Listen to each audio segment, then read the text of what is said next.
할렐루야. 오늘 요한복음 강의 10번째 시간입니다. 오늘 본문의 말씀은 요한복음 1장 28절에서 34절 말씀이 되겠습니다. 우리 같이 봉독하시겠습니다. 28절에서 34절. 이 일은 요한이 세례 주던 곳 요단강 건너편 베다니에서 된 일이니라. 이튿날 요한이 예수께서 자기의 나오심을 보고 가로되 보라, 세상 죄를 지고 가는 하나님의 어린 양이로다. 내가 전에 말하기를 내 뒤에 오는 사람이 있는데 나보다 앞선 것은 그가 나보다 먼저 계심이라 한 것이 이 사람을 가리키니라. 나도 그를 알지 못하였으나 내가 와서 물로 세례를 주는 것은 그를 이스라엘에게 나타내려 함이라 하니라. 요한이 또 증거해 가로되 내가 봄에 성령이 비둘기같이 하늘에서 내려와서 그 위에 머물렀더라. 나도 그를 알지 못하였으나 나를 보내어 물로 세례를 주라 하시니가 그에게 나에게 말씀하시되 성령이 내려서 누구 위에든지 머무는 것을 보거든 그가 곧 성령으로 세례를 주는 줄 알라 하셨기에. 오늘 제목은 이 세상에 태어난 모든 사람들은 죽기 위해 태어난 사람은 하나도 없습니다 라는 제목으로 생각해 보려고 합니다. 이전에 우리가 이 땅에서 태어나고 싶어 태어난 사람도 아무도 없습니다. 어떤 사람은 그런 얘기를 해요.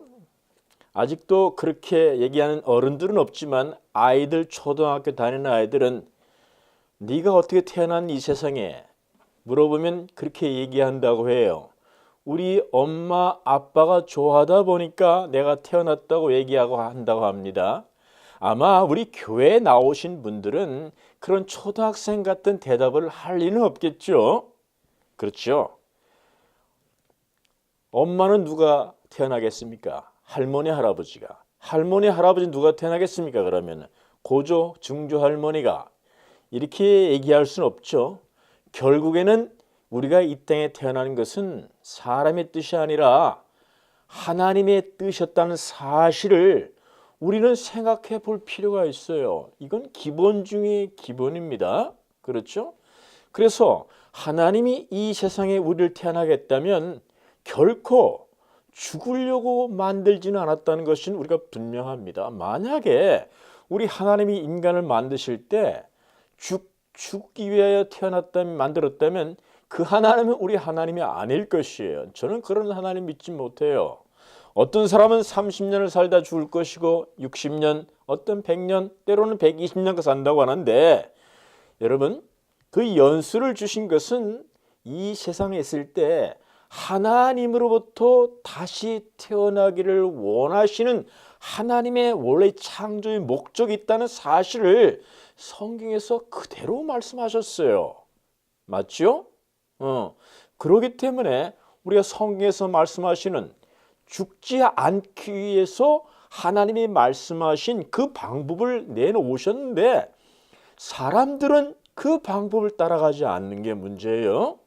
자기 마음대로 생각대로 그리고 자기 마음대로 살고 자기 마음대로 천국 갈 수 있다고 생각하는 그 어리석음이 바로 창세기 3장부터 나왔다는 사실은 우리가 이미 많이 살펴본 바예요. 그렇죠?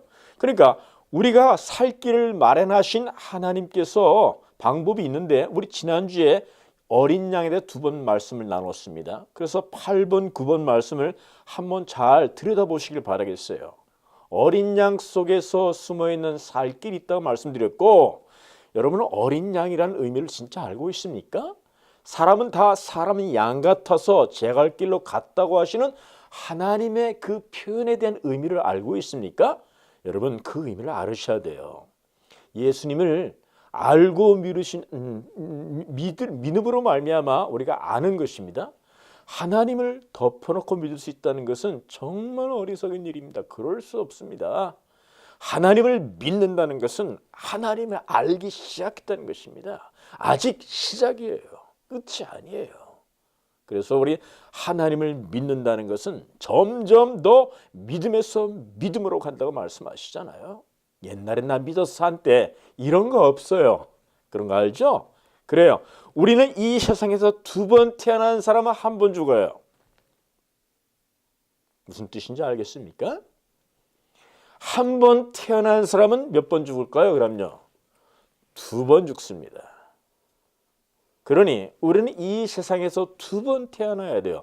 한 번은 엄마 모친의 못에서 육체와 육신을 갖고 태어나는 것이고, 또 한 번은 태어나다는 것은 하늘로부터 위로부터 태어남이라고 요한복음 3장에 니고데모에게 하신 말씀을 다시 태어난다, born again 이렇게 말하지 않습니까? 그래서 하나님께서 마련해 놓으신 2번째 태어남이 우리 가운데 반드시 30년을 살던 60년을 살던 120년을 살던 2번째 태어남이 없다면 우리는 이 땅에서 살 만한 아무런 목적이 없는 건데도 불구하고 모르고 사는 것뿐입니다. 하나님이 없다고 말씀하시지 말기 바랍니다. 다만 하나님이 없다고 말씀하신 그 분에게는 하나님이 그에게 숨겨졌다는 사실만 알고 있길 바랍니다. 그가 하나님이 없다고 하시는 그분에게는 아직 하나님이 살아계심이 숨겨져 있을 뿐입니다. 여러분, 그 말이 무슨 뜻인지 꼭 우리가 이 세상에 사는 동안에 꼭 발견하고 그 목적을 성취하시기를 주님의 축원합니다. 정말 중요한 얘기입니다. 여러분, 누가복음 12장 4절 5절 말씀에 이렇게 나와 있습니다. 너희들이 이 세상에 사는 것은 내가 내 친구 너에게 말하노니 몸을 죽이고 그 후에 능히 더 못하는 자들을 두려워하지 말라. 몸을 죽이는 사람들이 이 땅에 있습니다. 예수를 믿고 죽임을 당한 사람도 많이 있습니다. 그 사람들은 몸으로 죽임을 당했는데 이 세상에 힘 있는 자들이 예수를 믿는다고 옛날은 다 죽였어요. 그 죽임 당한 첫 번째 죽임이 그것을 두려워하지 말라고 주님께서 제자들에게 당부하고 있는 모습입니다. 그런데 그 뒤에 말씀을 한번 더 보시기 바랍니다. 마땅히 두려워할 자를 내가 너에게 보이리니 곧 죽인 후에 또한 지옥에 던져놓는 권세 있는 그를 두려워하라. 내가 참으로 너에게 이르노라. 참으로 진실로 한 말은 반드시 일어날 것이며 이건 진리의 변함없는 얘기라는 말씀이에요. 예수님 하나님이 말씀하신 것은 반드시 이루어진 것을 믿습니까? 하나님의 입에서 나온 말씀은 되돌아온 법이 없고 그냥 헛되이 돌아온 법이 있다 없다. 없다고 선포하신 말씀을 믿는 것이 믿음 있는 사람입니다. 그래서 이 땅에 육체가 한번 죽는 것 가지고 두려워하지 말라. 그러나 2번째 죽음이 있는데 지옥 권세에 죽인 후에 육체의 죽음 후에 지옥에 던져놓는 권세 있는 그를 두려워하라. 그분이 누구예요? 성삼위 하나님. 우리가 삼위일체에 대해서 나중에 많이 배울 거예요. 삼위일체를 알아야만 제대로 하나님을 믿을 수가 있고, 왜 우리가 예수 그리스도를 믿어 하나님을 믿는 것인가는 삼위일체 공부를 할 때 여러분들 깨닫기를 주님 축원합니다. 앞으로 계속 말씀 나올 거예요. 꼭 그러셔야 돼요. 그 지옥에 던져놓은 권세, 성삼위 하나님 그분을 두려워하라는 말은 두려워해서 도망가라는 말이 아니라 여러분들이 지금 예수 그리스도를 정말 잘 믿고 있는가 확인하고 그 믿고 있는지 믿고 있지 않은지를 두려워함 떨므로 다시 한번 확인하라는 말씀이에요. 믿음으로 더 나아가라는 말씀이죠. 이 말씀은 똑같이 마태복음에서 똑같은 말씀을 주님께서 하셨습니다. 11장 28절에 몸은 죽여도 영혼은 능히 죽이지 못하는 자들을 두려워하지 말고 오직 몸과 영혼을 능히 지옥에 멸한 자들을 두려워하라. 사람이 지옥이 없다고 말하고 있습니다. 여러분, 지옥이라는 장소적인 문제에 대해서는 성경에 많은 논쟁이 있지만 그러나 지옥은 분명히 있습니다. 지옥은 분명히 있어요. 둘째 사망이 있다고 말씀하면서 둘째 사망의 불못에 던져 넣을 그 하나님이 있다는 사실을 우리는 깨달으라고 말하겠고, 그것이 바로 둘째 사망이라고 요한계시록 말씀에 여러분 나와 있는 거 알고 계시죠? 14장, 우리 요한계시록 20장 14절로 한번 다시 가보기 바라겠습니다. 13절, 바다가 그 가운데서 죽은 자들을 내어주고 또 사망과 음부도 그 가운데서 죽은 자들을 내어주매 각 사람이 자기 행위대로 심판을 받고 사망과 음부도 불못에 던지오니 이것은 둘째 사망 곧 큰 불못이라. 누구든지 생명체에 기록되지 못한 자는 불못에 던지우리라. 이 둘째 사망이 기다리고 있는데 예수를 정말 잘 믿는가 안 믿는가를 두려워함으로 살펴볼 때 우리가 어디에 속한지를 분명히 알고 확인하고 확신하고 살아야 되기를 우리는 바라야 될 것입니다. 그래서 지난주에 이 생명 안에 예수 어린 양 속에 살 길이 있다는 말씀을 드렸어요. 살 길이 있습니다. 하나님이 제시한 우리를 만드신 하나님이 제시하신 그 구원의 방법과 방도를 그걸 따라오셔야 됩니다. 그래서 살 길이 있음을 알으셔야 될 줄로 믿고 믿어야 될 줄로 생각합니다. 그래서 우리는 양 같다고 말씀하셨고 어린 양이 오셔서 우리를 어린 양이 대속해 주신 그 출애굽기에 있는 죽음을 피하는 그 얘기를 또 말씀을 나눠보았습니다. 오늘 말씀은 주님께서 우리가 읽은 본문 속에 세례를 받으러 오시는 주님의 모습을 볼 수가 있죠. 주님의 세례를 받아요. 주님이 왜 세례를 받으실까요? 주님이 세례를 받아야 할 이유가 있을까요? 세례란 사람들이 받는 것인데 예수님께서 세례를 받는다고 말씀하시고 그 세례를 오늘 말씀하시고 실제적으로 세례 요한 사도 요한과 세례 요한은 지금 이 말씀을 세례를 알고 있는 모든 구약 성도들의 바탕 위에서 세례를 다시 우리들에게 재설명하고 있는 거예요. 왜? 이미 구약 사람들은 세례가 뭔지 다 알고 있었습니다. 세례의 의미는 할례에 있었죠. 할례와 세례는 같은 의미예요. 그들은 다 알고 있는데 세례를 준다 하는 세례 요한의 세례는 무엇일까? 그리고 오늘 여기 세 가지의 큰 주제가 있어요.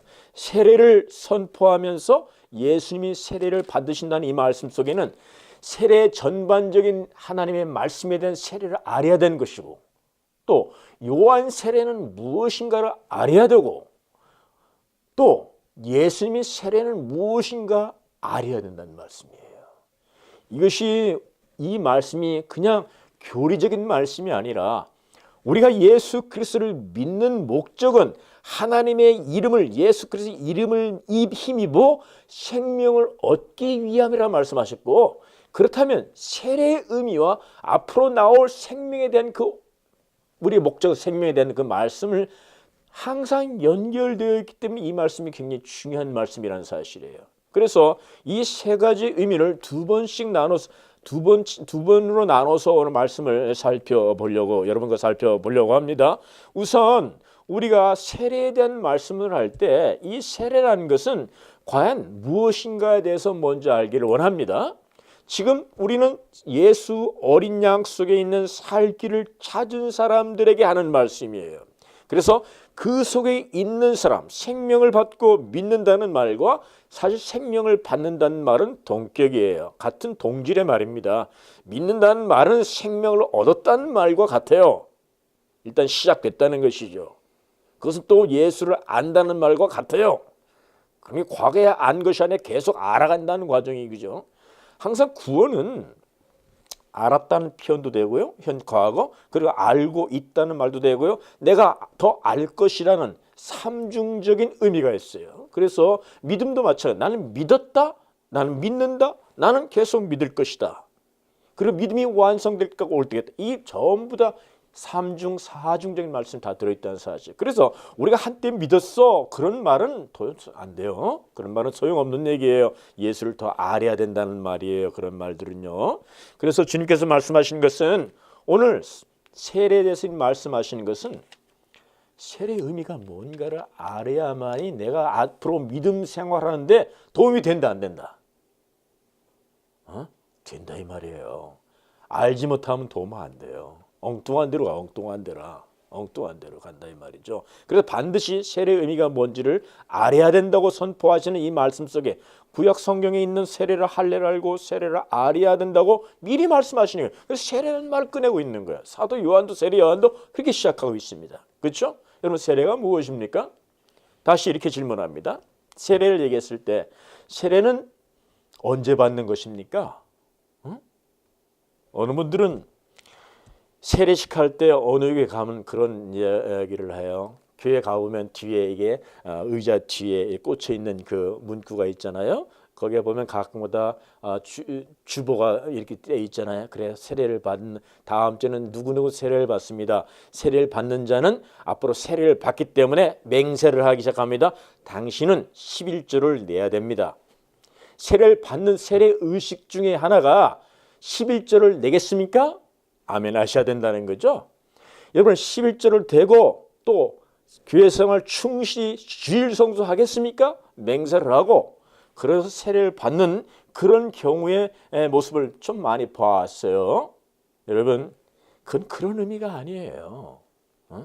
그런 의미가 아니에요. 세례라는 것은 세례가 먼저가 아니라 세례를 받는 것은 믿음이 먼저입니까? 세례가 먼저입니까?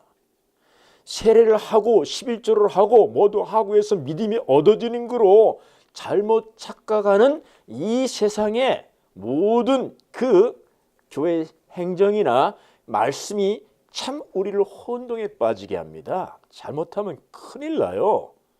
예수 그리스도를 믿음으로 하나님을 먼저 믿는 사람이 할례를 받을까요? 할례는 누구부터 시작했죠? 우리 믿음의 조상의 누구 하면 누굽니까? 아브라함. 이삭의 아버지 아브라함. 아브라함이 여기도 있지만 그 아브라함이 할례를 받을 때 어떤 상태에서 11장, 17장 창세기 17장에 다 올라갑니다. 17장 창세기 17장에 12절 말씀에 나와 있습니다. 대대로 남자는 집에서 난 자나 혹 너의 자손이 아니요 이방 사람에게 돈으로 산 자를 물어나고 난 지 8일 만에 할례를 받을 것이라. 아브라함에게 명령하셨던 할례를 받으라 하시는 그 말씀의 의미는 과연 할례를 받아야만이 아브라함이 하나님을 잘 믿게 된다는 말입니까? 아니면 이미 믿음이 얻어진 상태였습니까? 그렇죠? 알죠? 믿음이 있었던 아브라함입니다. 첫째로 17장 그 앞 같은 장의 4절 5절에 보면 이제 아브라함이 나중에 이삭을 낳을 때 이게 아브라함이 이삭을 하나님을 만난 후에 약 25년 후입니다. 75세에서 약 25년이 지난 99세 때 하나님이 다시 만나게 됐죠. 다시 오셔서 그때 말씀하시는 거예요.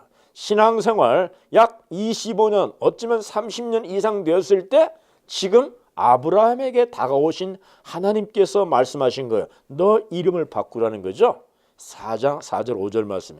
그 이름은 아브라함이었다가 이제는 아브라함이 아니라 아브라함이라고 하라고 했죠.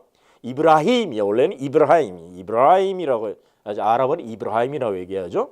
그러니까 아브라함의 뜻은 무슨 뜻이에요? 아브라함은 거기 뒤에 나와 있잖아요. 아브라함은 아브라함 무슨 뜻이라고요? 열국의 아비가 된다는 뜻이 열국의 아비. 아브라함은 열국의 아비. 그러면 그 이름은 원래 아브람 그냥 아브람이었어요. 아브라함은 아브는 아버지라는 뜻이고 람이라는 말은 높다는 뜻이에요. 큰 자, 큰 자의 아버지 이렇게 불렸다는 거예요. 원래 아브라함이. 그런데 이건 큰 자의 아버지가 아니라 이제는 너는 열국의 아비. 사실 큰 자의 아비라면 뭐 공자도 될 수 있고 여러 의미도 같이 있다고 얘기들을 해요. 근데 그런 뜻도 있지만 원래 아브라함이 아브라함 된 것은 그 아버지가 데라가 아버지 이름을 주어주겠지. 그 이름이 된 것은 너는 이 가족 중에서 커다란 사람, 이 가족을 이끌어가는 커다란 사람, 그 아버지가 돼야 된다고 얘기를 한 것이라고 신학자들은 말합니다. 다시 말하면 너는 다시 아브라함으로 열국의 아비란 말과 함께 아브라함이란 뜻은 너는 이제 가정 속의 큰 자, 하여튼 무리 중에 큰 자로 너는 명명 이름을 받았지만 그게 아니라 이제는 모든 새로운 모든 사람들의 아비가 된다는 거죠. 믿음의 아버지가 된다는 거죠. 믿음의 조상이 된다는 거예요. 사라를 사레, 원래 이름은 사레였습니다. 사레라는 뜻도 하나의 공주, 큰 여자, 뭐 공주라는 말이 가장 적합할 것 같은데, 근데 이제는 공주가 아니라 열국의 어미 이렇게 이름을 붙였다는 거죠. 그러니까 예수 새로운 민족의 아버지 조상이 된다는 거예요. 새로운 나라의 아버지 어머니가 된다는 뜻이죠. 이렇게 이름을 바꿨다는 뜻은 무엇일까요? 너는 이제 변했다는 거예요. 누구로 말미암아? 하나님을 믿음으로 말미암아 너는 옛날 아브라함이 아니라 아브라함 새로운 민족의 어른이 된다는 것이죠. 새로운 민족의 어미가 된다는 거예요. 언제 바뀌었습니까? 15장에 가면 바뀐 건 나오죠. 하나님께서 아브라함이 오셔서 별들을 보고 아들도 하나도 없는 아브라함에게 하나님께서 말씀하십니다. 저 별을 바라보러 가시고 아브라함 아직도 이삭이 낳기 전에 한참 전의 얘기예요. 그 낳기 전에 저 많은 별들처럼 네 자손들이 많을 거라고 한 하나님이 말씀하시니까 아브라함은 그것을 믿었다고 말하고 있습니다. 그것이 바로 믿음이라는 거예요. 왜 믿었습니까? 하나님이 말씀하기 때문에 믿은 거예요. 다른 거 하나도 없어요. 별들이 많아서 믿은 거예요? 아니면 그냥 공수표를 믿은 거예요? 아니요. 믿음은 그게 아닙니다. 믿음은 하나님의 말씀하심이 맞아. 진리야.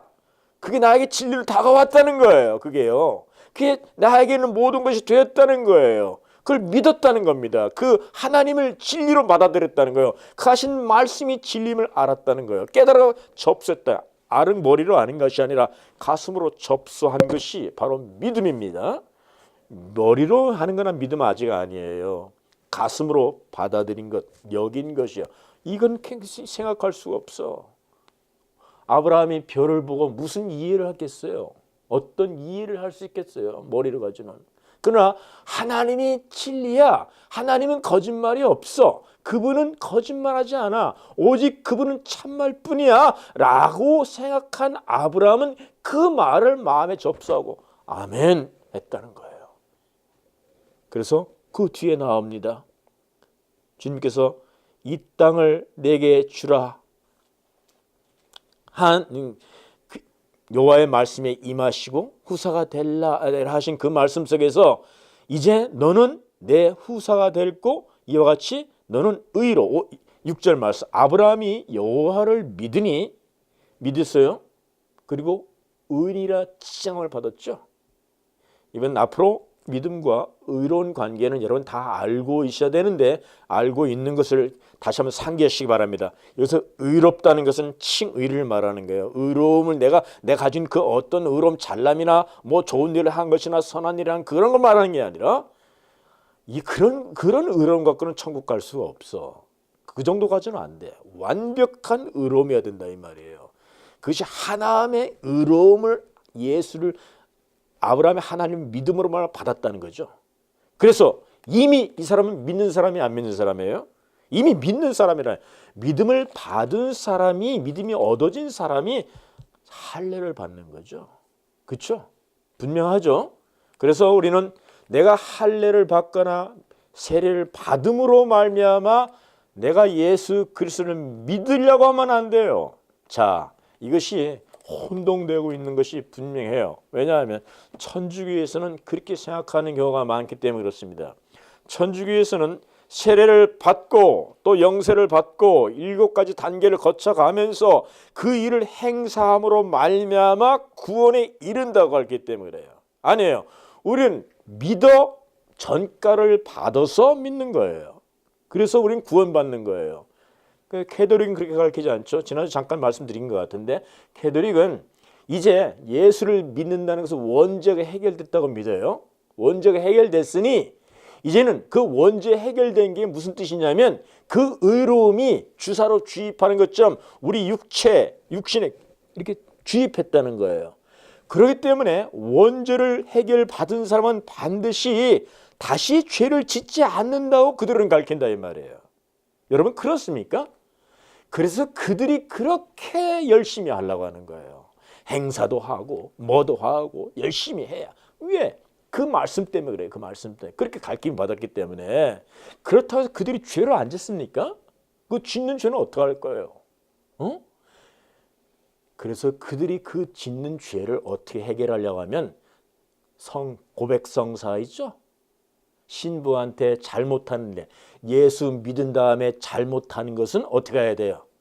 고백성사를 드려야 되는 거예요. 그래 신부가 그 짓는 죄를 사해 준다고 가르치는 거예요. 그래서 그들은요 주일성사 한번 못하면 빠지면 꼭 그 다음 나가서 고백성사 해야 돼요. 신부 앞에서 해야 돼요. 여러분 그게 맞습니까? 여러분 신부가 누굽니까? 사람 아닙니까?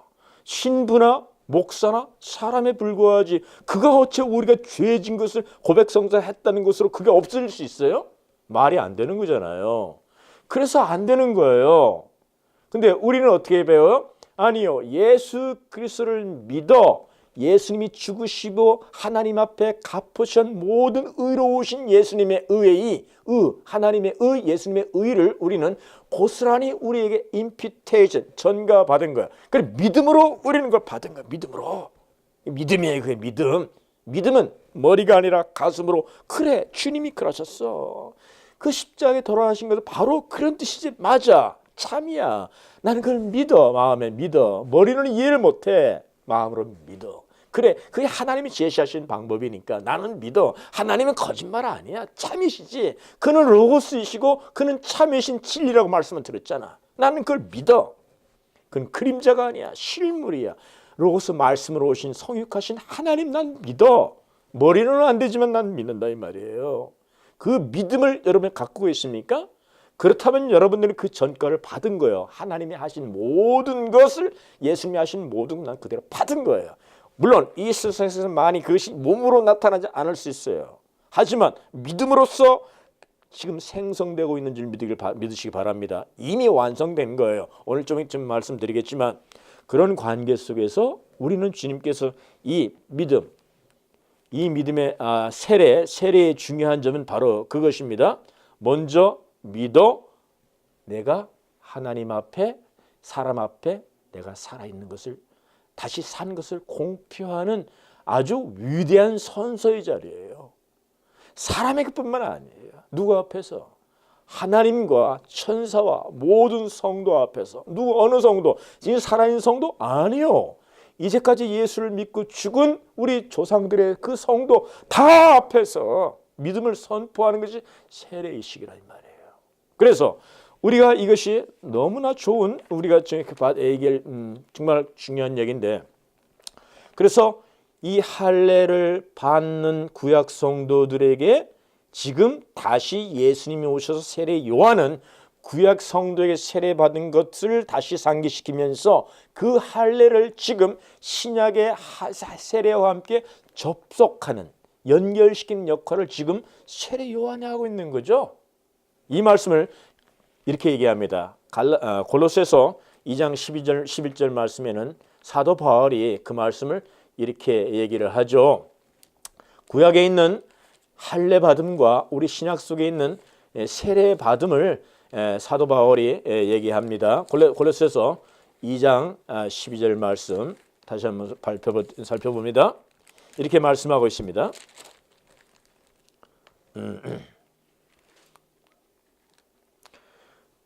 그 안에서 너희가 손으로 하지 아니한 할례를 받았으니 곧 육적 몸을 벗는 것이요 그리스도의 할례니라. 너희가 세례로 그리스도와 함께 장사한바되고 또 죽은 자들 가운데서 그를 일으키신 하나님의 역사를 믿음으로 말미암아 그 안에 함께 일으키심을 받느니라. 지금 11절에는 구약의 할례를 갖다가 지금 신약의 세례와 함께 동일시 여기는 믿음에서 할 수 있는 이야기를 하고 있는 거예요. 손으로 하지 않은 할례를 받았단 말이에요. 그것이 세례라는 거죠.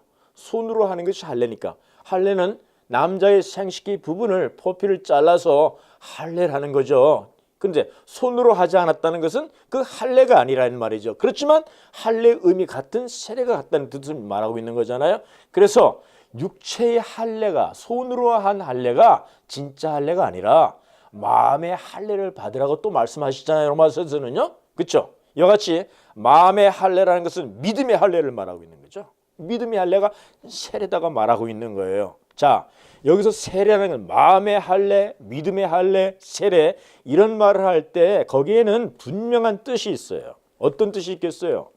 지금 이스라엘 백성들이 할례를 받은 사람들이 할례를 받은 사람의 모습이 전혀 안 나온다는 전제성의 얘기를 하고 있는 거예요. 세례 요한이 왜 세례를 다시 꺼내겠어요? 할례를 이미 받은 사람들이에요. 예수님 오실 때 이스라엘 사람들은 세례를 받을 필요가 없어요. 그 할례가 제대로 됐다면 세례를 왜 다시 꺼내겠어요? 너희들이 할례를 받았는데 할례 받은 모습이 정말 없다는 거예요. 아브라함은 그러지 않았다는 얘기를 하고 있는 거예요. 아브라함의 할례를 받은 그게 아니라는 거예요. 그게요. 그러니 요즘에 하고 있는 세례가 제대로 된 세례인지 살펴볼 필요가 있지 않겠습니까? 여러분요. 생각해 보시기 바랍니다. 제대로 받은 세례라면 그렇지 못하죠. 그래서 주님께서 말씀하실 때 세례를 했을 때 이 세례에는 두 가지 뜻이 있었어요. 원래가 그 당시 구약 신약의 당시에 밥티조, 세례라는 밥티조라는 뜻입니다. 근데 밥티조 말고 다른 하나 뜻이 있어요. 밥토라는 말이에요. 밥토. 밥토란과 밥티조는 조금 틀려요. 밥토는 세례가 아니에요. 근데 의미는 비슷해요. 무슨 뜻이냐면 밥토라는 것은 물에 잠기다는 뜻이에요. 잠겼다. 그런데 잠긴 걸 끝나는 거예요. 이건 밥토야. 근데 밥티조는 뭐냐면 물에 잠겼는데 이제는 올라올 때는 다른 사람이 돼서 올라왔다는 거예요. 그런 의미가 있다 이 말이에요. 그러니까 세례 받을 때는 물에 죽었다. 내 믿음으로 죽었다는 걸 표현하고 올라올 때는 내가 살았다는 것을 얘기한다 이 말이에요. 무슨 뜻인지 알죠? 그러니까 세례의 표시는 내가 나는 죽어서 이제 살았다는 것이 세례의 선포 의미라는 거예요. 그냥 밥토로 되어 있는 게 아니에요. 밥티죠. 이것은 원래 피끌을 만드는 방법이었었다 그래요. 원래 밥티조라는 뜻은 피끌을 만들 때 피끌을 소금물에 담그는 거예요. 당연히 소금물에 담그면 변화가 있을까요, 없을까요? 변화가 있죠. 변질되죠. 변질이 되는 게 아니라 다 성격도 바뀌고 맛도 다르고 다 되는 거예요. 이제는 오이가 아니라 피끌이라면 오이는 밥토로 끝날 수 있어.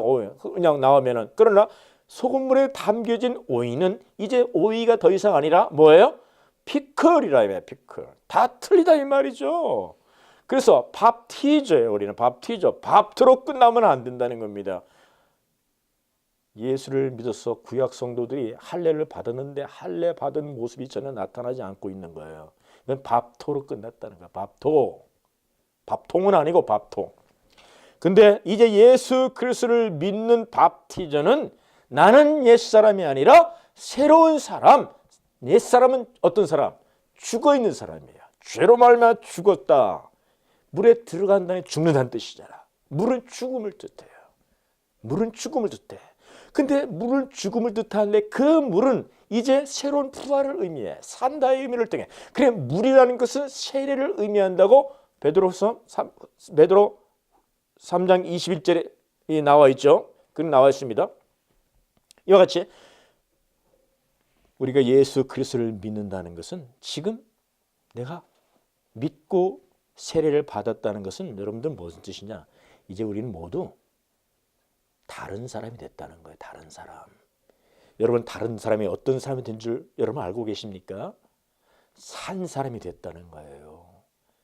어린 양 안에 살 길이 있다고 했죠.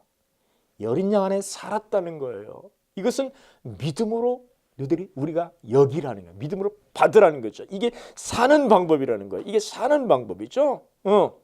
그래서 우리는 먼저 믿어서 세례를 받아. 사도행전 8장 12절에 한번 돌아가 봅니다.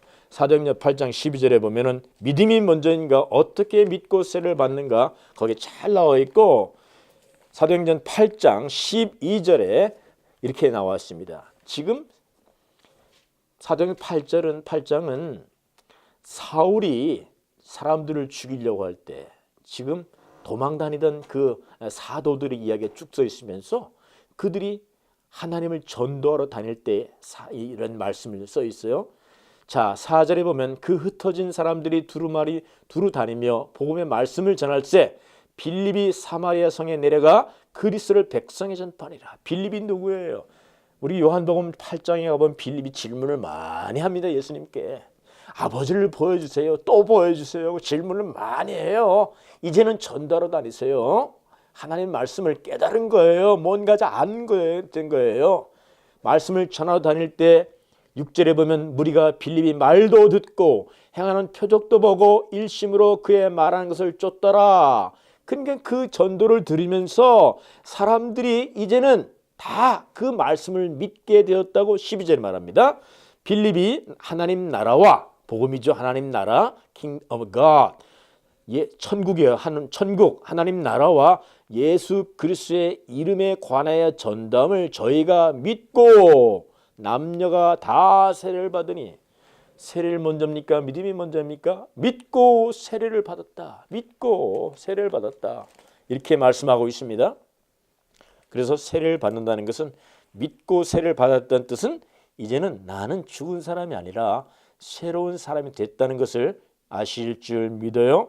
사랑하는 여러분, 우리가 예수 그리스도를 믿고 세례를 받았다면, 그것이 바른 믿음이었다면 그분은 반드시 살아있는 거예요. 그러니까 내가 세례를 잘 받을 때 믿음이 있었나 없었나를 다시 한번 상기해 보시길 주님을 축원합니다. 아니요, 상기하는 것이 아니라 말씀으로 돌아가서 말씀 속에서 확인하고 다시 알고 다시 확인할 수 있어야 돼요.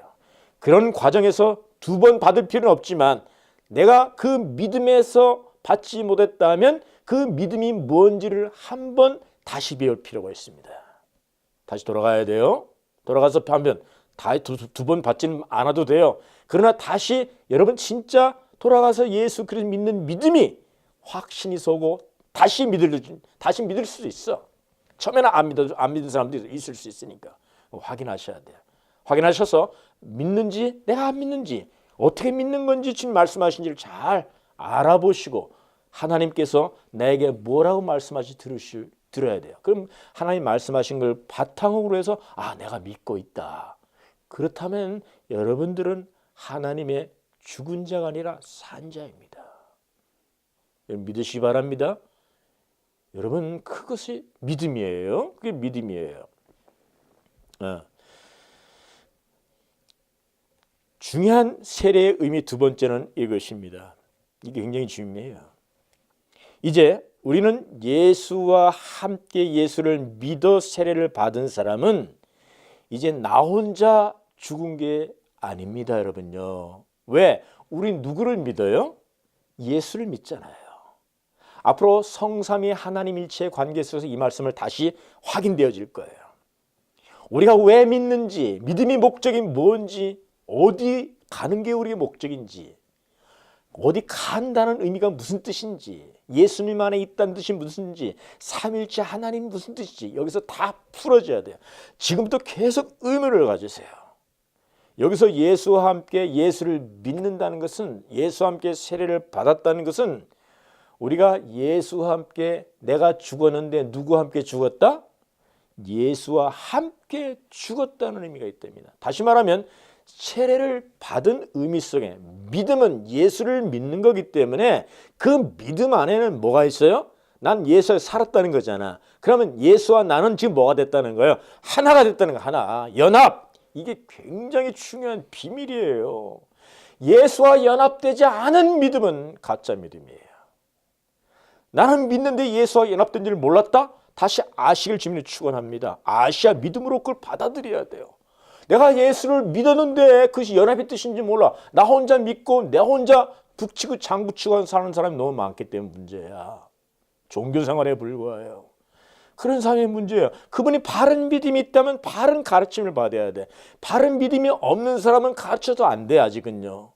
하나님 믿으니까 먼저 믿음을 받아야 돼. 믿음 먼저 받아야 돼. 근데 이제 믿음이 있는 사람은 바른 가르침을 받고 그 믿음이 뭐예요? 나는 예수와 함께 하나가 되었다는 거예요. 연합되었대, 연합. 여러분 연합된 걸 믿으시길 바랍니다. 그래야지 우리가 하나님 안에 살 수 있어요. 그래야지 우린 천국가 들어가는 거예요. 예수와 연합되지 않은 사람은 천국 갈 수가 없어요. 하나님 안에 들어갈 수도 없어요. 우리 주님께서 이렇게 말씀하십니다. 아까 읽은 골로새 1장 12장 말씀에 그 뒤에 나와 있지만 정말 잘 나와 있는 하나님 말씀이 있어요. 로마서 6장의 말씀 가면은 이 연합의 관계에 대해서 아주 엄청 자세하게 나왔습니다. 이것을 믿고 알고 받아들이는 것이 믿음이다 말씀하세요. 로마서 6장 다시 올라가 보기 바랍니다. 우리가 로마서 6장 가기 전에 지금 연합에 대한 이야기를 하려면 6장 먼저 로마서 6장 먼저 말씀을 살펴보고 다시 생각해 보도록 하겠습니다. 로마서 6장의 말씀 보면 이렇게 나와 있습니다. 3절 말씀. 무릇 그리스도 예수와 합하여 세례를 받은 누구와 함께 세례를 받았다고요? 당신 혼자 받은 겁니까 세례를? 아니요. 예수와 함께 세례 받은 거예요. 예수와 함께. 여러분 잊어버리지 말기 바라요. 여러분 예수와 함께 세례 받았습니다. 혼자 받은 거 아니에요. 여러분 들어갈 물속에 혼자 들어갔어요? 그것이 혼자 들어간 게 아니고 예수와 함께 들어간 거라는 거예요. 아시겠습니까? 예수와 함께 이미 십자가에서 우리는 죽었잖아. 예수와 함께 죽은 거라 이 말이에요. 세례의 의미가 그 연합을 말하고 있어요. 세례를 받은 우리는 그의 죽으심과 합하여 세례 받은 줄을 알지 못하느냐. 그러니까 우리 죽음은 누구와 함께 죽었다는 거죠? 예수와 함께 죽었다는 거예요. 뭐로? 믿음으로. 나는 실제 죽지 않았어. 어린 양으로 오신 예수 그리스도가 나를 위해 실제는 죽었고 그분이 실제 죽은 것을 말씀하시고 나는 그걸 믿었어. 그래서 나는 믿음으로 죽은 겁니다. 여러분요. 사랑하는 여러분, 저와 여러분은 믿음이 바르다면 우리는 예수와 함께 죽은 자예요. 예수와 함께 죽은 자입니다. 여러분, 우리는 지금 살아있는 모습이 참 많이 보이죠? 아니요. 그래도 괜찮아요. 이 믿음이 바르다면 지금 우리가 예수와 함께 죽었다는 사실을 꼭 믿으시기 바랍니다. 당신은 죽었습니다. 나도 죽었습니다. 희생 제사 때 드리는 희생 제물은 죽어서 드립니까? 살려서 드립니까? 죽어서 드려야죠. 만약에 희생 제물을 드렸는데 그 송아지나 소가 벌떡 일어 살아다닌다면 그게 어떻게 되는 거예요? 큰일 나는 거 아닙니까? 만약에 우리가 죽지 않고 예배를 드릴 수 없어요. 믿음으로 죽어야지 예배를 드리시고 우리 예배가 올라가는 것이지 내가 살아있는데 그 예배를 하나님께 올라가지 않습니다. 반드시 나는 여러분은 예수와 함께 죽었습니다 라는 고백이 매일마다 있어야 돼요. 매일마다. 아니 매 순간마다 있어야 돼요. 한 달에 한 번 안 돼요. 일주일에 한 번 안 돼요. 저는 속았어요. 신앙생활 처음 할 때. 남이 다 그렇게 되는 줄 알았어요. 아니에요. 순간순간 우리는 그걸 꺼낼 수 있어요. 이래서 바쁘다고요, 못한다고요. 천만의 말씀. 그 생각하고 주님과 함께 죽었다는 고백은 내가 일하면 생각할 수 있어야 돼요. 일이 안 된다고요? 해보세요. 일 더 잘 됩니다. 사람들의 거짓에 섞지 마세요. 바빠서 그런 거 어떻게 생각해? 다들 그렇게 얘기하지만 그걸 믿으면 비성경적. 사람을 믿을래요? 성경을 믿을래요? 우리 주님께서는 앉으나 서나 나가나 들어오나 누워서나 앉아서나 항상 예수 그리스도의 말씀을 생각하라. 신명기 6장에 많은 말씀이잖아. 하나님 말씀. 그럼 일이 안 된다고요? 비효율적이라고요? 천만의 말씀입니다. 그렇지 않습니다. 우리가 영혼에 관계된 말은 철두철미해야 될 줄 믿어요. 이 세상 일도 댕숭댕숭 헝숭헝숭하는 사람이 있어요. 그런 사람 절대 인정받지 못해요. 이 세상에서도요. 그렇죠? 하물며 하나님의 영혼과 그 엄청난 일을 할 때 우리가 하는 게 아니야. 하나님이 말씀하신 것을 그대로 정확하게 드려야 되지 않겠습니까? 듬성듬성 이렇게 하면 되겠습니까? 아니잖아요. 그거는요. 그렇기 때문에 우리 하나님 말씀은 철두철미해야 되고 명확하고 정확한 정도의 것을 받아들여야 되는 것이죠. 왜? 주님이 그렇게 말씀하셨으니까. 아니 주님이 말씀하시는데 쓸데없는 말씀하셨겠습니까? 그럴 수가 없죠. 필요 없는 말씀하셨겠습니까? 그럴 리가 만무죠. 우리 주님의 말씀은 정확하고 주님이 그 피를 쏟아 하신 그 말씀을 우리는 다 들을 수 있어야 되기를 바라야 됩니다. 그래서 우리는 첫 번째 연합은 우리 누구와 죽어서 함께? 예수와 함께 죽었습니다. 우리는 믿음으로 고백해야 돼요. 나는 예수와 함께 죽었다. 그분이 나를 위해 죽었고 나는 그분의 속에 들어가 죽었다. 나는 예수 속에 들어가서 죽었다. 나는 예수 속에 있다는 것은 나는 옛사람이 아니다. 난 죽은 거야. 나는 없는 거야. 이제 나는 없는 거야. 이걸 믿으시기를 주님 축원합니다. 그러면 죽은 상태로 있는가? 아니죠. 우리는 예수가 죽어서 부활하셨기 때문에 부활도 함께 부활했습니다. 아멘. 우리 죽어 있는 상태가 아니에요. 물에 올라왔어요. 세례받을 때. 왜? 예수님이 부활하셨다 살아셨기 때문에. 그 뒷말씀이 4절 말씀에 이렇게 되어 있습니다. 그러므로 우리가 그의 죽으심과 합하여 세례를 받음으로 그와 함께 장사되었나니 이는 아버지의 영광으로 말미암아 그리스도를 죽은 다음 살리심과 같이 우리도 또한 새 생명 가운데서 행하게 하려 함이라. 새 생명 가운데서 행하려 한다는 것은 내가 새 생명 뭐 한다니 새 생명 부활한 그 생명 속에서 나는 살고 있다는 거예요. 아멘. 우리 죽은 예수를 믿고 계시는 사람은 아무도 없습니다. 많은 사람들이 죽은 예수를 믿고 있는 것처럼 보일 때도 많아요. 마치 주님이 살아계시지 않은 것처럼 나 혼자 생각하고 나 혼자 고민하고 나 혼자 괴로워하고 그럴 때가 많아요. 그럴 때마다 우리는 아니다. 나는 예수와 함께 살았다. 지금도 예수님이 일곱 촛대, 일곱 잔등을 다니시면서 일곱 교회라는 전체 교회를 말하고 있어요. 지금도 주님께서 이 세상 자기 예수님의 참 교회를 다니시면서 성도들을 보호하고 계시고 지금 눈동자같이 주님이 보고 계심을 믿으시길 바랍니다. 그것이 새 생명 가운데서 행하는 거예요. 그게 우리가 부활한 삶 속에서 행하고 있는 거예요. 그게요. 그와 함께 워킹하고 있는 거예요. 이 연합입니다. 이 연합이 되지 않은 사람은 예수 믿는 거예요. 연합되지 않았던 천국까지 못 왔다는 얘기예요. 그래서 연합과 믿음은 철두철미 세례의 모든 관계는 삼일체야 돼. 다 같이 알고 있어야 된다 이 말씀이에요. 그래서 우리는 모세 구약 사람들은 어떻게 세례를 받았다고요? 구약의 사람들은 세례를 받았어요. 구약 사람도 사도 바울이 얘기했습니다. 어떻게 세례를 받았을까요? 광야 속에서 그들은 광야에 갈 때 모세와 함께 뭐를 건너왔습니까? 홍해를 건너왔죠. 홍해를 건넜을 때 물속에 들어갔죠. 여러분 물속에 들어갔습니다. 그리고 나왔어요. 이 사건을 이스라엘 사람들의 세례 사건이라고 사도 바울은 우리에게 말씀해 줍니다. 물속에 들어갔다 다시 올라왔다는 거예요. 10장 고린도서 10장 말씀 2절 말씀 같이 보도록 합니다. 고린도서 10장 2절 말씀 돌아가 봅니다. 모세에게 속하여 다 구름과 바다에서 세례를 받고 다 같은 신령한 식물을 먹으며 다 같은 신령한 음료를 마셨으니 이는 저희를 따르는 신령한 반석으로부터 마셨으며 그 반석은 곧 그리스도시라. 자, 잘 보세요. 잘 보세요. 모세에게 속하여 지금 누구에 속하여 물속에 들어갔습니까? 모세에 속하였다는 거예요. 무슨 뜻이에요? 지금 모세가 올라온 거예요. 근데 모세가 물속에 나오니까 사람들이 줄줄줄 모세 속에 따라 나오더라는 거예요. 그러니까 이 사람들은 모세에게 속하여 세례를 받았다는 거야. 이 말씀 우리에게 왜 말해주는 거예요? 지금 모세는 누구의 상징입니까?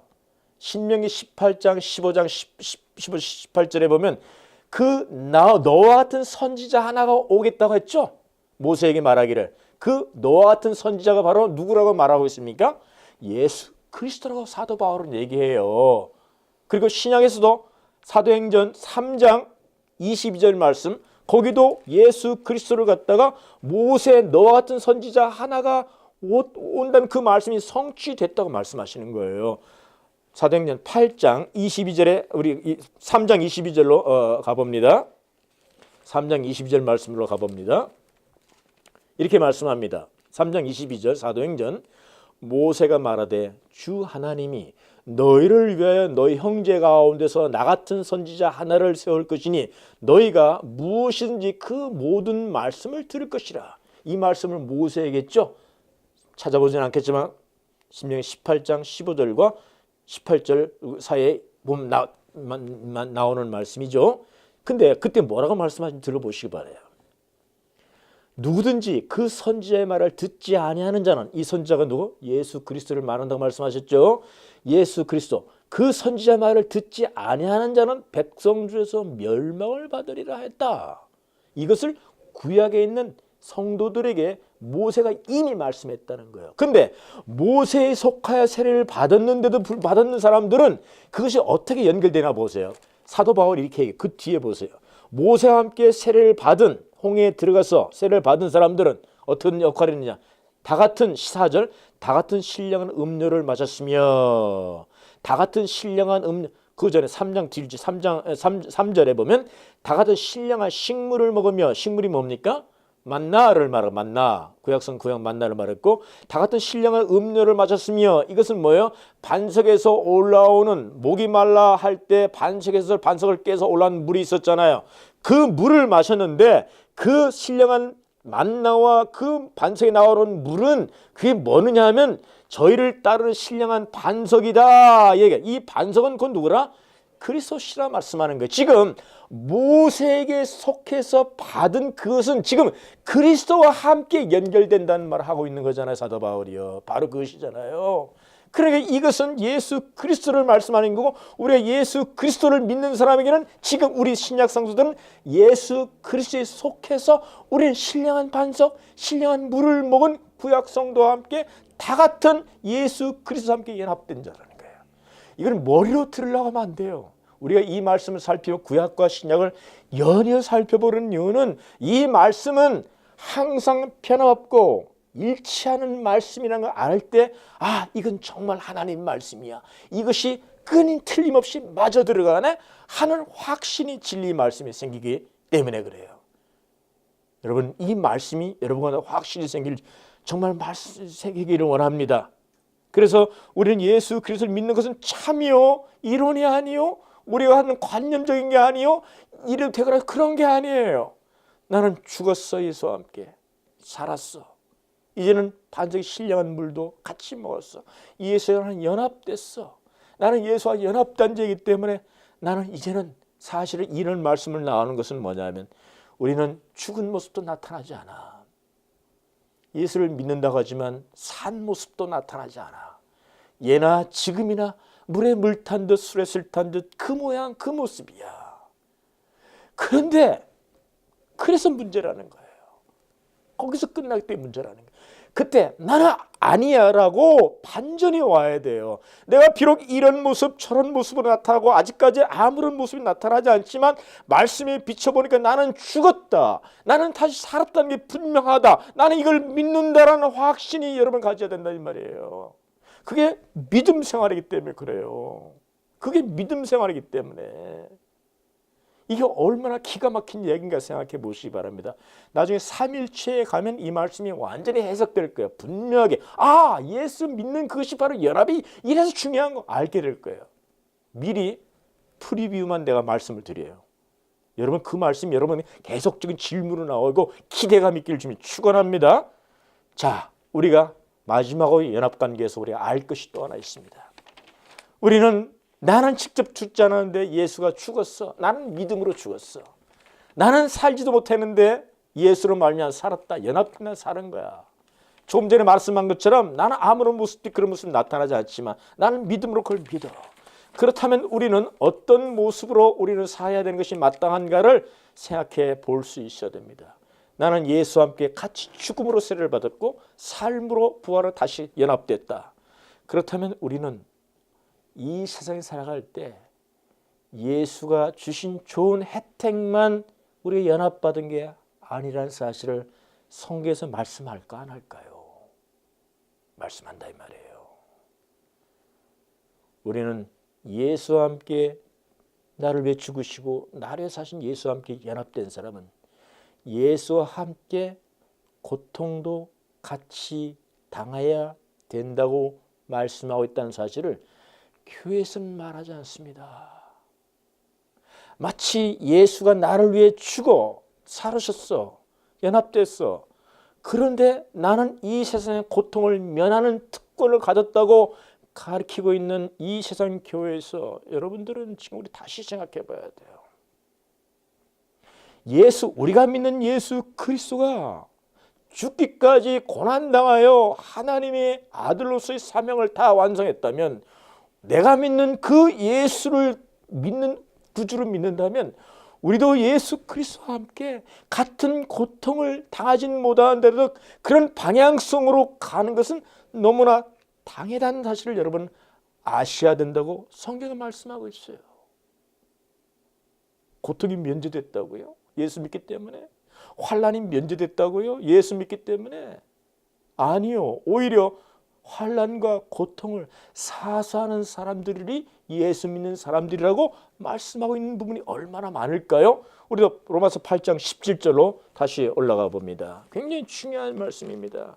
예수 믿으면 더 잘되고 편하게 사는 것이 예수 믿는 거라고요? 누가 어느 성경에서 그렇게 말씀하셨습니까? 그 성경 있으면 저 좀 가져서 나 좀 가르쳐 주세요. 정말 알기를 원해요. 성경에 없는 것을 알고 있다면 우리는 천국 가는데 굉장히 정말 큰일 날지도 몰라요. 우리 8장 말씀의 10절 말씀 같이 8장 10절 말씀 보기를 원합니다. 자녀이면 또한 후사 곧 하나님의 후사요. 그리스도와 함께한 후사니 우리가 그와 함께 영광을 받기 위하라면 고난도 함께 받아야 될 것이니 우린 죽음도 그와 함께 죽었고 부활이라는 영광도 같이 맛본다고 말씀하고 연합됐다고 말씀한다면 그와 함께 고통도 받아야 하게 될 것이니 반드시 예수 그리스도를 믿는 사람들은 예수를 믿기 때문에 고난이 있다 없다? 반드시 있다고 성경을 말씀하십니다. 반드시 있습니다. 반드시 있습니다. 이것을 극복해야 된다고 말씀하고 있어요. 뭘로? 믿음으로. 요한계시록 전체는 고난당하고 있는 초대교회 사람들을 위한 책이죠. 우리 요한복음 끝난 다음에 요한계시까지 같이 볼 수 있는 그런 복이 있으면 좋겠는데 글쎄요, 하나님이 허락하신다면 저 초대교회가 그 예수를 믿음으로 말하면 사자밥에 먹이가 되고 고난받고 창에 찔려 죽고 있는 가운데에서 사도 요한은 하늘의 하나님의 계시를 받아서 그들을 위로한 말씀이 요한계시록인데 누구 한마디도 그 환난을 피하라고 하는 말이 없습니다. 이 환난을 당한다. 제자들은 환난을 당한다. 그러나 내가 세상을 이겼노라 말씀하시지. 이 환난을 당하고 있는 초대 그리스도인들에게 지금 너희들이 환난을 당하나 지금 모든 것은 하늘나라에 이미 완성 다 돼 있다. 이미 돼 있기 때문에 너희들은 걱정하지 말고 이 고난을 믿음으로 통과해야 된다고 말씀하는 거예요. 그래야지 구원이 이들을 믿는다는 거예요. 아니요. 거기 믿음이 이미 생명을 받은 사람들은 이미 다 하늘나라에 생명이 기록되어 있어. 완성되어 있어요. 그걸 알라는 거야. 그걸 알고 이 땅에서 시간 속에 역사 속에 사람 다가오는 예수 믿음으로 말미암아 오는 고통과 내가 당해야 할 그 환난은 믿음으로 너끈히 이길 수 있다. 여러분 승리한 자라는 거예요. 이미 승리했다. 이미 승리한 자의 고난은 믿음으로 이길 수 있다 없다? 있다는 거예요. 이게 성경의 말씀입니다. 왜? 그분이 지금 살아계시기 때문에, 그분이 살아계셔서 저와 여러분들을 인도하시기 때문에 성령님이 오셔서 우리는 믿음으로 말미암아 이 어려운 생활, 이 세상에 유혹에 넘어가지 않고 이 세상은 자꾸 유혹 속에서 편하게 살라고 말하는 이 유혹을 우리 뭐로 이기는, 이게 환난이에요. 이게 다른 게 환난이 아니에요. 고통의 육신에 그것도 환난일 수 있어요. 그 환난 속에서 사람들은 하나님을 원망할 것이 아니라 오히려 그 환난을 주신 데는 의미가 있다고 생각하고 주님께서 이 당하는 환난을 통해서 나는 예수 그리스도를 더 잘 믿는 길로 가라고 자꾸만 우리에게 말씀하시는 성령님의 말씀을 들으셔야 된다는 거예요. 그래서 믿음으로 가야 된다는 거예요. 이 세상에서. 아니, 그렇게 갈 수밖에 없다는 거예요. 믿음이 있는 사람들은 반드시 실패가 없어요. 믿음이 있는 사람들은 환난을 당하고 환난에 넘어지지 않아요. 세상을 이길 수 있다고 말씀하셨어요. 믿음이 있기 때문에. 그 사람은 이미 완성되었어요. 이미 완성된 그는 이 땅 속에서 완성한 길로 가는 것처럼 보이지만 이미 완성되어 있어요. 그런데 그런 사람들은 환난을 당하도 유혹을 당하도 믿음으로 자꾸만 이길 수 있다는 하나님의 성령의 힘을 받게 된다는 거죠. 그것이 믿음 생활이라는 거예요. 그게 믿음에서 믿음으로 가게 된다. 그런 사람들이 이 세상에서 하나님께 칭찬받는 사람이 될 수밖에 없다. 그러나 이 세상에 유혹은 너무 많아요. 이 사람 보고 저 사람 보고 다 예수 믿는 사람들 같아. 근데 그들이 추구하는 모습 보면 다 자기 명예와 자기 편함과 자기의 부와 안일함을 추구하는 모습이 보여서 저 사람도 저렇게 믿어. 아니 저 장로님도, 아니 저 권사님도, 아니 저 목사도 저렇게 가르치고 다 그런 거라고 생각하고 살아가는 사람들이 너무나 많이 있는 것 같아요. 사람이 기준입니까? 성경 말씀이 기준입니까? 사람을 보겠습니까? 하나님의 말씀을 보겠습니까? 여러분 사람의 말씀 사람은 보고 그걸 보면 안 돼요. 거기 기준을 삼으면 안 된단 말이에요. 마태복음 7장 목사나 선교사나 누구나 하나님께서 목사라고 천국 갑니까? 장로라고 천국 갑니까? 선교사가 다 천국 갑니까? 아니요. 마태복음 7장에 이렇게 나와 있잖아요. 뭐라고 나와 있습니까? 선지자나 기적을 행한 자나 어느 누구도 너희들이 다 내가 너희들은 모른다 할 때가 온다고 말씀하십니다. 21절 나더러 주여 주여 하는 자만 천국에 들어갈 것이 아니요 다만 하늘에 계신 내 아버지 뜻대로 행하는 자 들어가리라. 그날에 많은 사람들이 나더러 주여 주여 우리가 주의 이름을 선지자 노릇다고. 선지자가 누굽니까? 말씀을 선포하는 사람이 선지자입니다.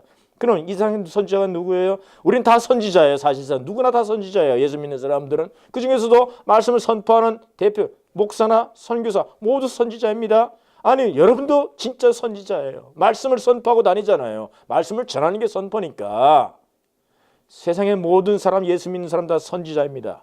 그런데도 불구하고 그런 노릇을 하며 주의 이름에 귀신을 쫓아내며 죽기와 기적을 베풀었어요. 죽기를 내며 주의 이름으로 많은 권능까지 행했습니다. 치유까지 했어요. 여러 가지 권능을 행했어요. 그런데 내가 밝히 말하되 특별히 선명하고 아주 단칼의 말씀 내가 너희를 도무지 알지 못하니 불법을 행한 자들아 내게서 떠나가라. 왜 그럴까요? 그래서 주님께서 하신 말씀은 너희들이 바른 믿음에 서 있는지를 확인하라고 말씀하고 있습니다. 두 번 죽을 수 있는 그 자를 두려워하라. 왜 두려워해요? 내가 잘 믿고 있는지 안 믿고 있는지 잘 확인하라는 거예요. 사랑하는 여러분, 이것이 바로 세례가 있는 우리의 세례의 의미라는 사실을 알 때 여러분 일단은 우리 죽은 거 나는 진짜 죽지 않아 믿음으로 죽었고 나는 믿음으로 살았어. 근데 그 좋은 것만 받은 게 아니라 나는 이 땅에서 예수와 함께 그 믿음으로 살기 때문에 고난도 온다. 그 고난도 함께 연합됐다는 사실을 여러분 믿어야 꼭 믿으셔야 돼요. 그럴 때 여기 속에서 우리는 많은 신앙 얘기를 할 수 있습니다. 어려움이 당할 때 어떻게 해야 되는가? 어떻게 나가야 되는가? 응? 세상 사람들이 자꾸 편한 길로 가려고 하고 예수 믿는 것도 그렇게 가려고 하는데 그것이 정상인 것처럼 보일 때 여기다. 이거 내가 그러면 안 되겠구나. 주님께 나오시기를 주님 축원합니다. 꼭 그렇게 하십니다. 갈라디아서 2장 21절에는 명확하게 이제는 내가 산 것이 아니라고 말씀하고 있습니다. 2장 21절 갈라디아서 2장 21절 내가 그리스도와 함께 십자가에 못 박혔나니 그런즉 이제는 내가 산 것이 아니요 오직 내 안에 그리스도 사신 것이라. 이제 내가 육체 가운데 사는 것은 나를 사랑하사 나를 위하여 자기 몸을 버리신 하나님의 아들을 믿는 믿음 안에서 사는 것이라. 나는 죽었어. 믿음으로 나는 살았어. 이제 나는 예수를 내 안에 모시고 살아. 내가 이 세상에서 비록 고난을 당하지만 나는 예수와 함께 이 곤란과 환난도 피하지 않고 믿음으로 승리할 거야. 이것이 신앙인데 어디서 예수를 믿으면 잘 살아? 예수를 믿으면 더 내 명예가 되고 예수를 믿음으로 말하면 내가 더 편하고 안전하고 오히려 이 세상에 산다고 성경은 한 번도 그런 말씀하신 적이 없습니다. 사랑하는 여러분, 힘들 때 우리는 비록 처음부터 고난을 당할 때 고난을 믿으며 승리하기 힘들 줄 알아요. 피하고 싶어요. 누구든지 그렇죠. 고난을 당하고 싶은 사람이 누가 있겠습니까? 하지만 이제는 그런 길로 한 발 다가서면 거기 기쁨이 있고 위로가 있고 능력이 나온다 이 말이에요. 능력이. 하나님 주신 능력이. 거기서 우리는 새로운 신앙의 모색이 들어갈 수 있어요. 저와 여러분들은 그 생명을 얻는 길로 들어가는 것이 신앙생활인 것을 다 깨달으시고 조금 더 힘들더라도 예수로 말미암아 승리할 수밖에 없어. 승리할 것이 아니라 이미 승리하신 분이에요. 우리는 이미 승리가 보장된 거라 이 말이에요. 믿음으로 말미암아 승리가 보장됐으니까 우여곡절 가운데서 왔다 갔다 하는 면도 있지만 이 말씀을 알아갈 때 우리는 내가 이런 길로 가는구나. 비록 이런 길로 시작은 내가 할지 못할지라도 이 말씀을 하니까 이런 길로 가는 것이 맞아. 난 예수 믿으니까 그걸로 갈 것이야. 주님 저를 인도해 주소서. 성령님 저를 보호해 주소서. 그럼 주님께서 말씀하십니다. 내 사랑하는 자녀야, 내 사랑하는 자녀 아들아 딸아, 나는 너를 덮고 있다. 나는 너에게 장막을 치고 있다. 너는 하나님이 너를 보호하기 때문에 사단이 너를 어떻게 할 수 없어. 겁먹지 마. 사단 이미 꽁꽁 묶인 상태에 있는 거야. 겁만 줄 뿐이야. 무서워하지 마. 세상 무서워하지 마. 돈 무서워하지 마. 내가 너를 위해서 마련한 길이 다 있어. 이러한 하나님의 위로를 듣는 우리 모두 되기를 주님 축원합니다. 사랑합니다. 기도하겠습니다.